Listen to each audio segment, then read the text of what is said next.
Work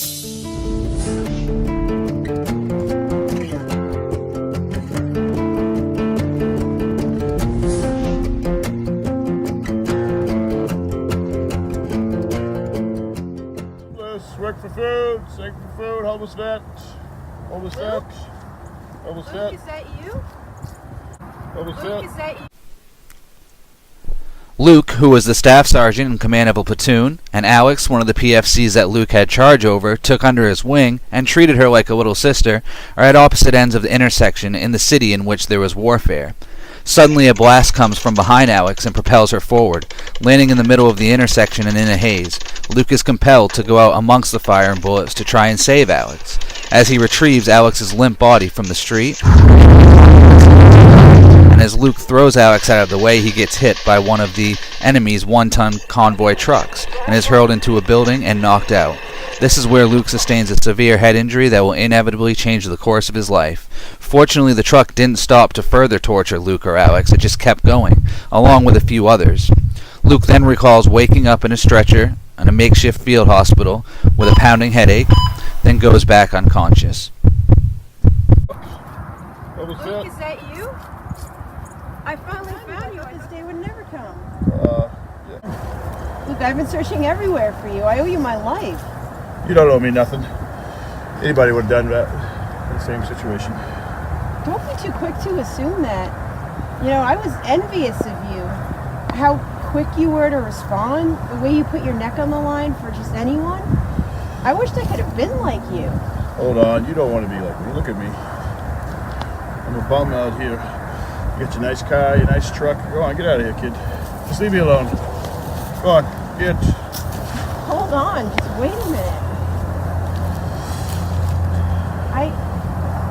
I came here for one thing and one thing only, and I don't care about that.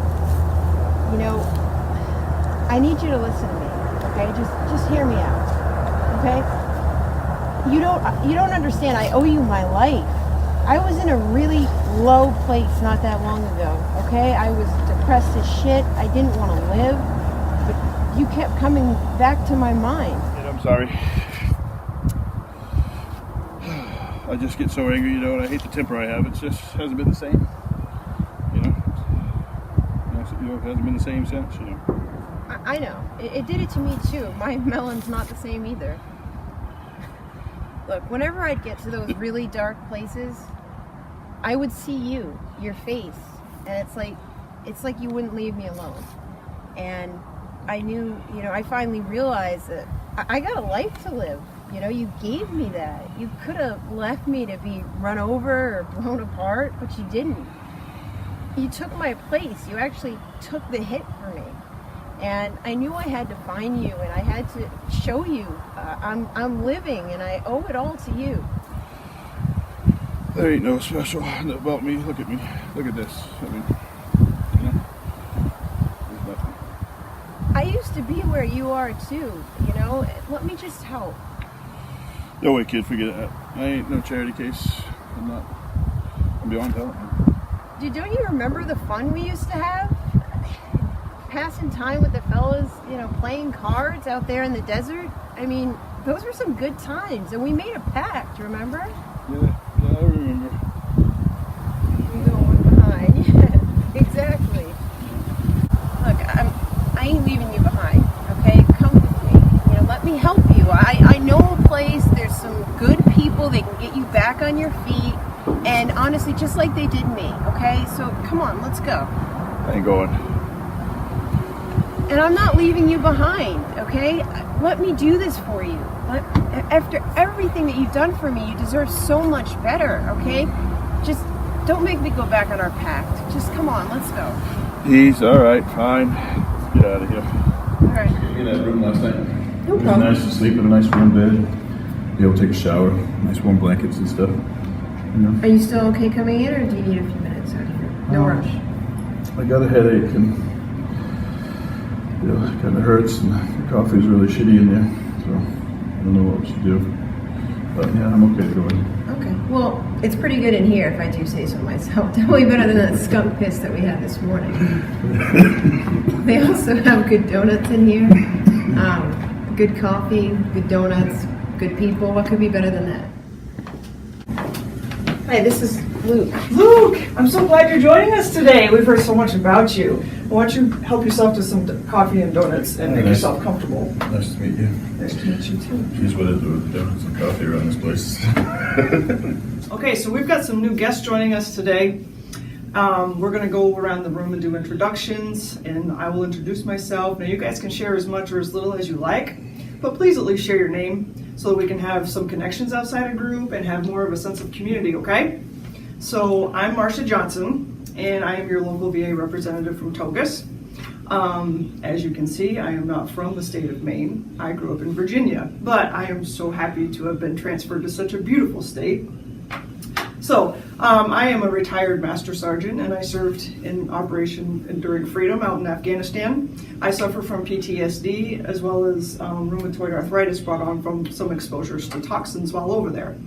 And I've got some contact cards with my information on it. If any of you need anything, feel free to call me anytime, day or night.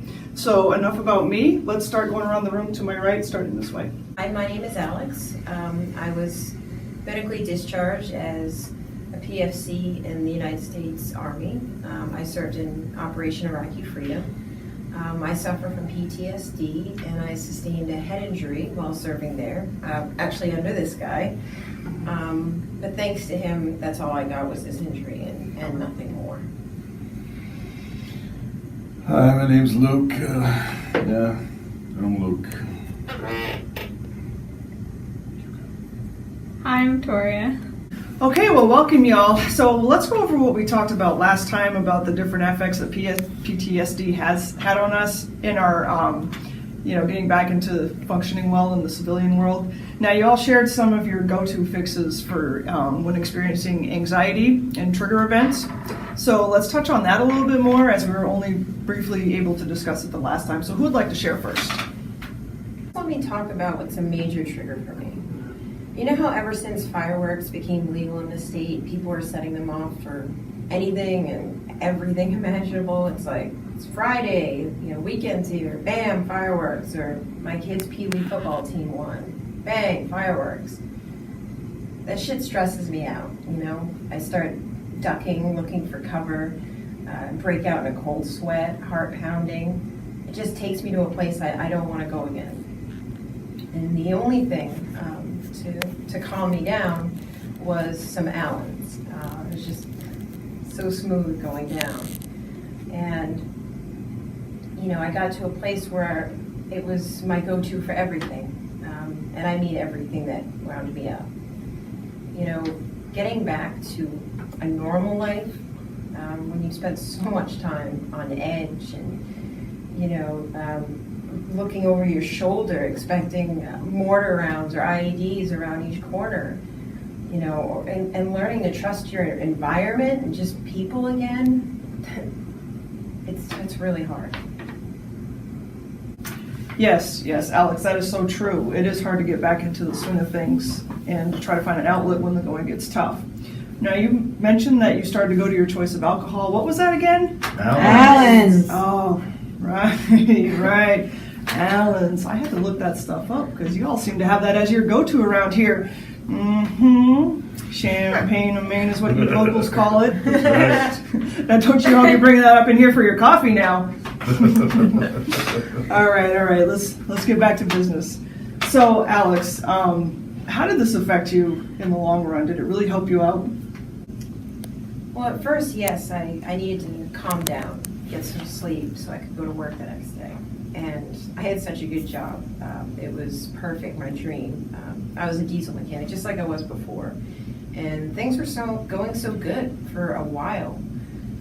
But then I suddenly had trouble sleeping, and I would just lay in bed. It was the headaches, really, that did that. And, I would call into work at first. And then after a while, I had no drive, no ambition. I wouldn't show up at all. And before I knew it, I was kicked out of my apartment. My truck got repoed. And my parents aren't very well off anyway. And I couldn't ask them for help. I'm a freaking soldier, And I I should be able to take care of things on my own. I shouldn't run to mommy and daddy every time that happens.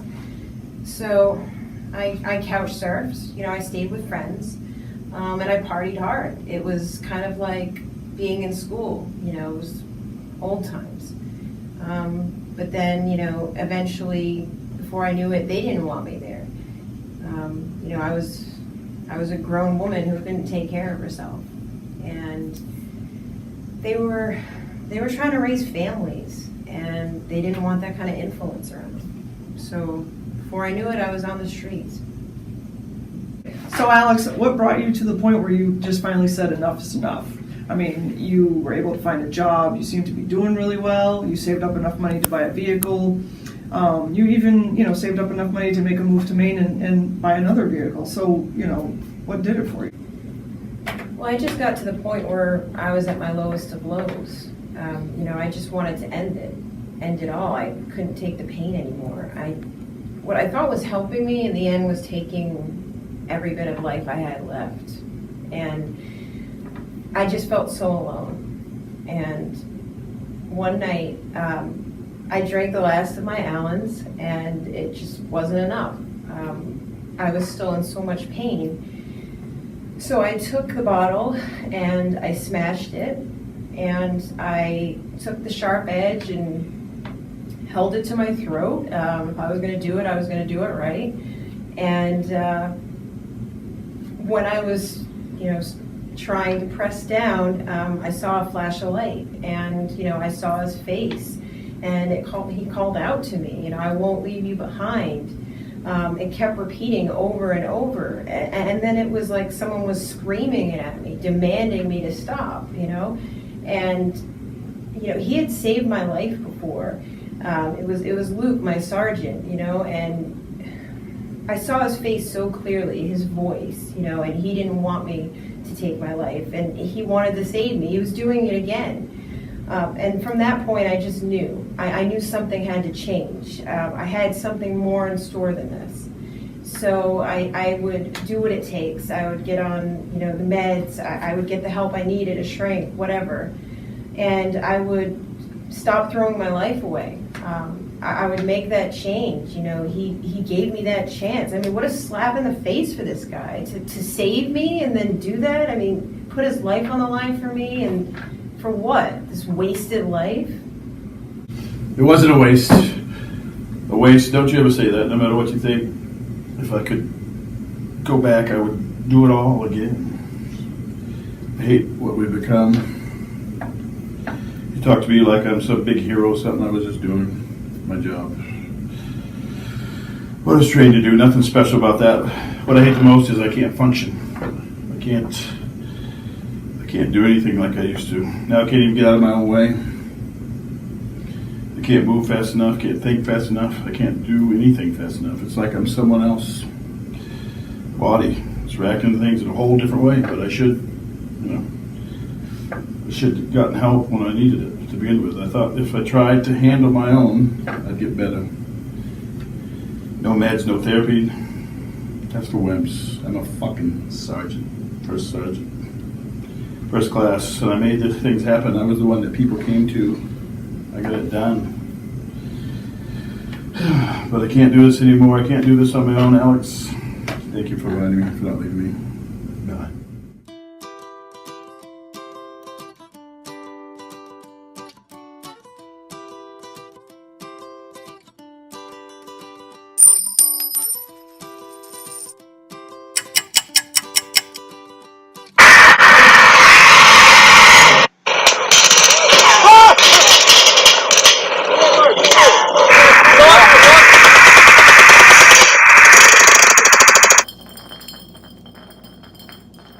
Where were you yesterday? You missed the meeting. I don't know. What's going on with you? I haven't seen you at... What is this?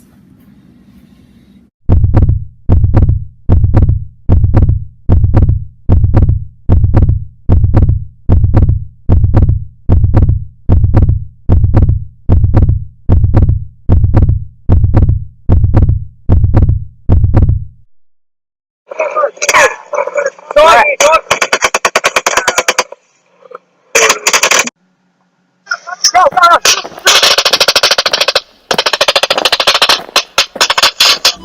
Luke? Luke? Luke, it's nice to meet you. I'm Jessica Warren. I'm a crisis worker at Community Mental Health Services. I've been working for 5 years, and this is Marcia. She is from the Veteran Affairs. Hello, Luke. Yeah, okay, whatever. I've asked you to join us today for our talk. Is that okay? Yeah, whatever. Luke. Do you mind if I take some notes? Okay. So Luke, we're here today because you were brought to the ER last night, and given the nature of your emergency, we were contacted to speak with you. And the responding staff said that you were sedated because you couldn't calm down. And I understand it's difficult for you, but we would really like to speak with you. So first, let's start back a little and talk about like what's been upsetting you lately and like how you've been doing. How do you think I am? I got brought to the hospital because I was slipping out. I know last night they were already asking you at the hospital if you had any thoughts about harming yourself. Do you feel like you are having any of those thoughts? No, I don't. Okay. Tell me more about what's going on, and take your time. Well, I lost my benefits. I can't get my medication. I'm screwed. My medication is too much without coverage, and it calms me down. It levels me out. I had a couple drinks because of it. Whatever. But Luke, you had quit. I'm not perfect, Alex. You knew that when you picked me up that day. Hell, you knew that back in Iraq. I understand, and frustration is a normal reaction to a situation like this. Anybody would be shocked and reeled from such a momentous change. Yes, and Luke, it's normal for veterans to go through this at some point or another. It can be difficult, but there are ways through it. You are still working for those drywall guys, right? Yeah, a total of 20 hours a week. There's not a big demand for handyman / sweeper. Because it's actually a hot commodity right now. I'm sorry to hear about your cut in hours. Have you considered any other employment options, maybe a second job? Yeah, I've been waiting to hear on one maintenance job from a fast food place downtown. So hopefully I'll hear. I don't know. That's great. It's terrific that you are very proactive. Yeah, dream come true. Now, Luke, have you reached out to your local VA representative about your benefits?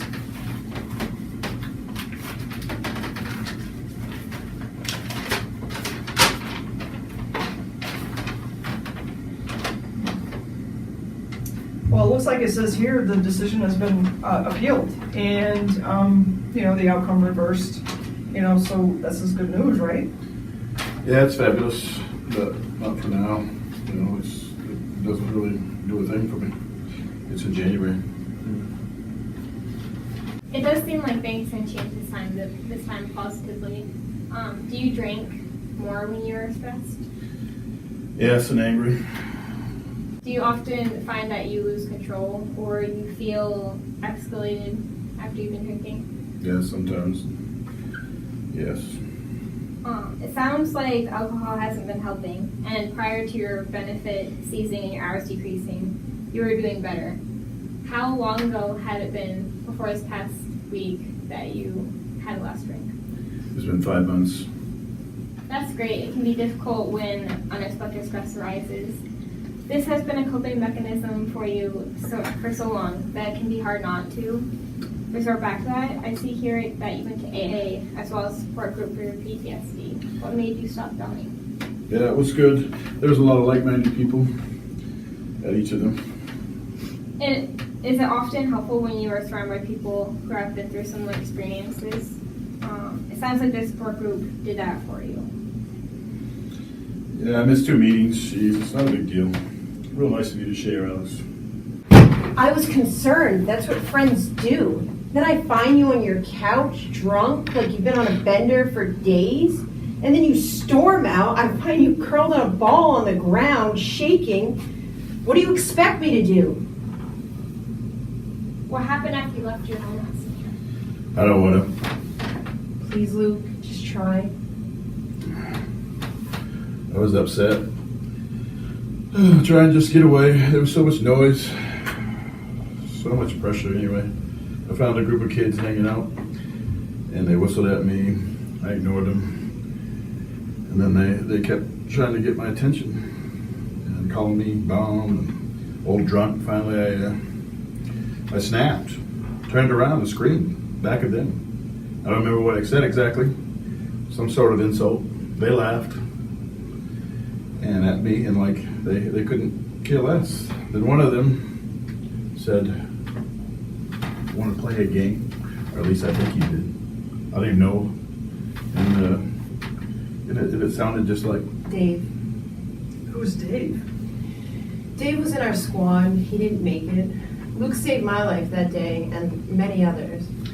but not his. There was nothing you could do. You did all you could, more than most would have. Why did this make you think of Dave? He would always play games. He had video games, or it'd be word games. He even made up one game that we'd put a card on our head, helmets, and have to guess somehow. He would always cheer us up.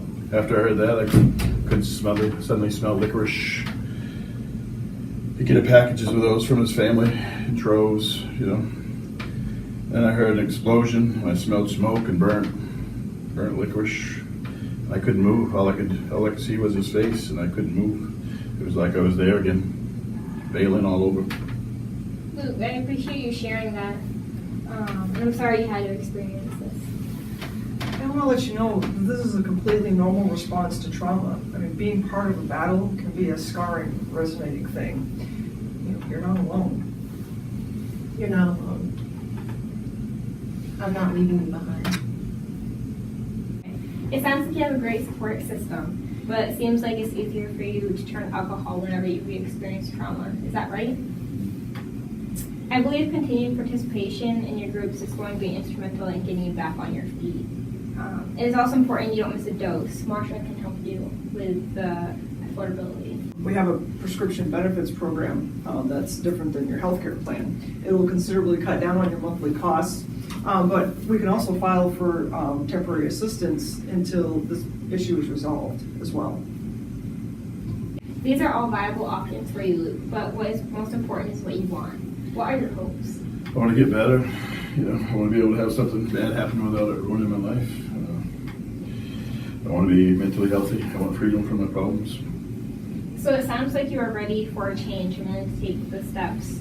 Understanding the need to adapt is an incredibly important part of the process. What are your goals specifically? Well, I'd like to make money, have more hours, and just start saving if I have emergencies. That seems reasonable. Will that include following up on your second job? Yes, it will. What else? I want to quit the drinking. I want to be done with it and do whatever it takes. And more meetings and therapy for my disorder. I want my symptoms to be reduced. I want to help. And that's what we're here for. And I appreciate your candidness and willingness to ask and receive help from what I understand. That is not an easy thing for you to do. Just realize that it shows strength to ask for help. It is not a sign of weakness. Well, it sure feels like it. But thanks. That was something that I've heard a lot lately. It's just hard to wrap my mind around this concept. Absolutely, and that is understandable considering the role of leadership that you had during your time of service. This just takes time, and that's okay. Yes, that's right. This is all a process and it's going to take some time. So tell me, Luke, out of all of these goals that you shared, which one do you feel makes the most sense to tackle first? I'm going to get my medication and my therapy. Therapist, I'm thinking once I get those in place, it'll be a lot easier to work on the others. If I can't think straight, flipping out, and just smell of licorice, how can I focus at work? I've been stressed, worrying about what's going to trigger me and send me in a tailspin all the time, especially after my meds ran out. I just can't. I keep having this happen. So yeah, that's what I want to start on. Okay, that's good. You really recognize what should be a priority in your goals. And what needs to be put in place in order for other goals to be more approachable. This is a great start, and I'll put into your plan that Marsha is going to work with you to get financial help for your meds, so you won't have to go without them anymore. And I can help you get set up with one of the therapists at Togus. And Marcia, they do have time set aside every day for emergency sessions, correct? Mm-hmm. Okay. Yes. So, okay, that's great. We will get you set up to see someone tomorrow at some point that will help you specifically with those triggers you mentioned as well as the flashbacks. You get with that feeling of inadequacy that goes with them. And forgiving yourself is not an easy thing to do, but it can happen. I believe this plan of yours will help you do just that. Well, I hope so. I don't think I've had a good plan worth of following for such a long time. Thanks for the support, Jessica, and believing in me. I believe in you too. You know that, right? I truly believe that you have what it takes to really be successful in reaching your goals that you have mentioned. So with that in mind, I want to try and wind down on this visit, as I believe you're in a good place, and Alex is here with you. I really sense that you are in a safe place right now. So to recap, I'm going to leave you with Marcia. So you can get the issues with the access to your meds figured out, and I will go make some phone calls to get that appointment for you with the therapist tomorrow. In the meantime, I would like you to meet up next week with me to follow up on how you're doing on your goals, and we can start to discuss what needs to happen for you to make further plans for the other goals you have, like with finding a job and finances. Okay, that sounds good. And I think I'll take some time to go back to the AA and that support group. Yeah, if you'll have me back. Of course, the group hasn't been the same without y'all. Great, so I'll need something to do. I ain't got much going on these days, so we can make our appointment now for next week. All right, yes, absolutely. There's my card, and next week I have available